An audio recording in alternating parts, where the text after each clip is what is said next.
Now, verse 5, open rebuke is better than secret love. Faithful are the wounds of a friend, but the kisses of an enemy are deceitful. Now, I know that you have an example of that.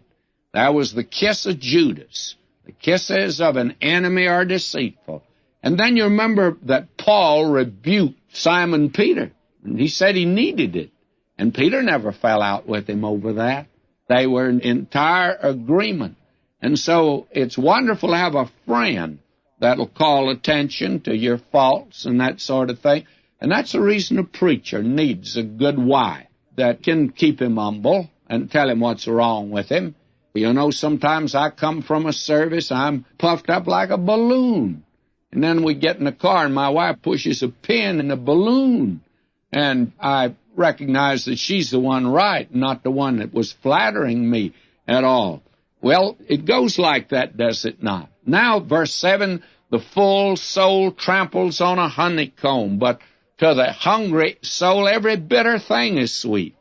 And that's the reason that we have gourmet eating today, is to pamper many folk that have so much to eat that they have to have it fixed unusually nice and unusual things. They have to have hummingbirds' wings, you know, that will be served to them before they can really eat.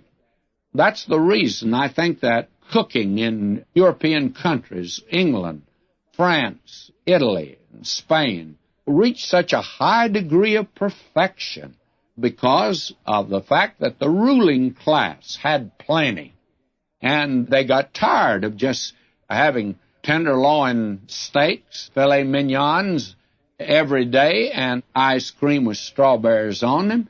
And so they had to concoct, the chefs in that day, some very unusual and very tasty food. When you go to Europe, you can always keep that in mind. That's where it originated, but the hungry man. And that applies to the Word of God, this idea of eating and chewing and masticating the Word of God. Oh, may God give us an appetite for it, you see.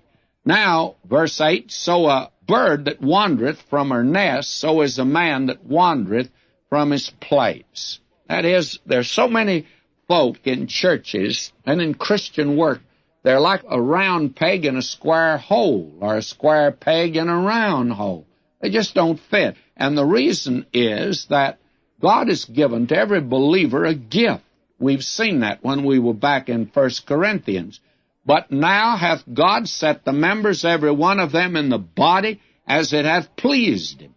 And God has given to every one a gift, and we should get in that place and exercise that gift. We have examples of that in the New Testament, of those that apparently didn't exercise gifts. Paul spoke of a man by the name of Demas.